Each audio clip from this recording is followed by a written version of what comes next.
You ever feel like every Ramadan, you tell yourself this time will be different, but somehow you go back to the same old habits? You start strong, but halfway through, you lose the momentum. By the last 10 nights, you feel guilty, like you didn't do enough. If this sounds familiar, sis, this year has to be different.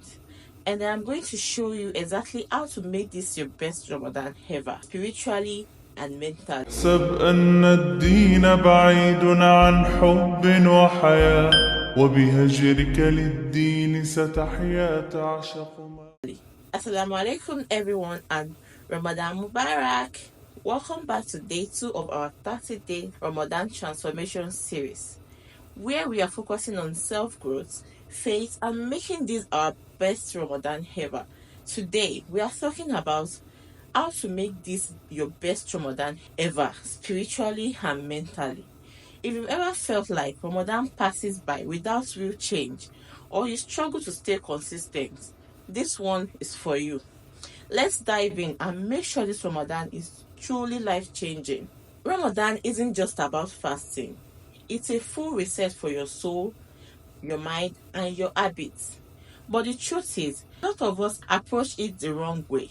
We make a long checklist like read more Quran, pray tahajjud, give more sadaqah. But by the second week, we feel exhausted and overwhelmed because we didn't build the right mindset and spiritual foundation before diving in. This Ramadan, I want you to focus on just two things: spiritual transformation and mental clarity. When you align these two, you will leave Ramadan a completely different person, inshallah. So let's break this down step by step. Step 1 is to start with the right intention. Your Niyyah matters. Ramadan is an opportunity, not an obligation. The first step to making this Ramadan your best one yet is setting a powerful, clear intention. Not just, I want to be better, but be specific with your goals. Like, I want to build a strong connection with Allah. I want to remove distractions from my life and focus on my deen. I want to improve my prayers and make them more meaningful. Your intention transforms your actions into worship. If you go into Ramadan just going with the flow, you will get random results. But if you start with clear purpose and sincerity, every small action will have more impact. Step 2 is to simplify your worship. Don't overwhelm yourself. One of the biggest mistakes we make, trying to do too much at once. Reading 10 pages of Quran a day, praying every sunnah, making 100 dua, and then burning out. Islam is about consistency, not intensity.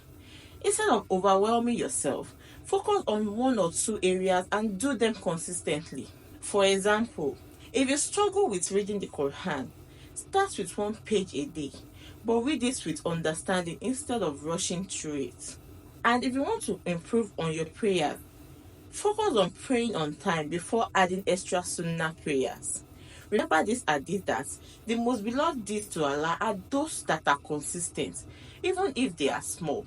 Step 3 is to protect your mental space. Detox from distractions. Ramadan isn't just about fasting from food, it's about fasting from distractions too. What is stealing your focus? Social media, negative environment, unproductive habits? This Ramadan, be intentional with your mental space. Unfollow pages that don't benefit your soul. Limit conversation that drains your energy. Replace unnecessary scrolling with listening to the Quran or Islamic reminder. Your environment affects your iman. If you surround yourself with distraction, your heart will be distracted.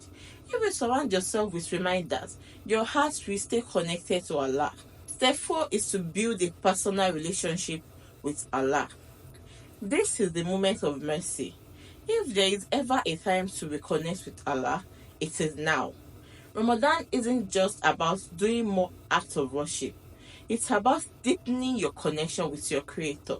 Talk to Allah like He's your closest friend. Make dua from your heart, not just memorized words. Tell Him your struggles, your fears, your hopes. Feel the meaning of your salah.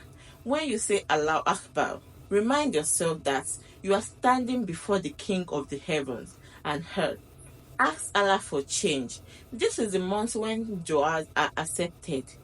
So ask Him to make this Ramadan the one that transforms you.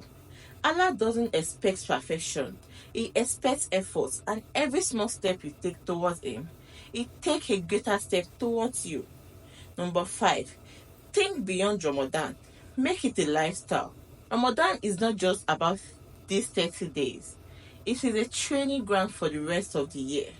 If you build the habit of praying Fajr on time, keep it after Ramadan.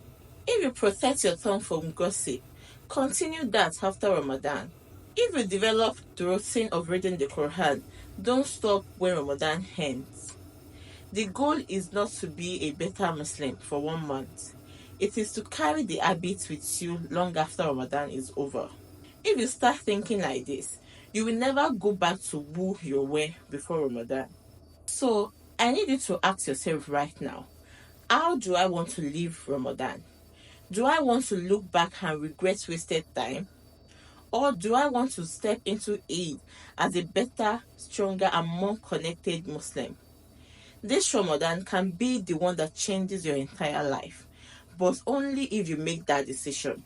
And that is it for today's episode of our 30-day Ramadan transformation series. I pray this help you on your journey to making this your best Ramadan yet. Let me know in the comments, what is one thing you are focusing on improving this Ramadan? If you find this helpful, don't forget to like, share, and subscribe for daily Ramadan reminders. May Allah accept our fasts, prayers, and efforts. See you tomorrow, inshallah. Assalamu alaikum and Ramadan Mubarak. احسب أن الدين بعيد عن حب وحياة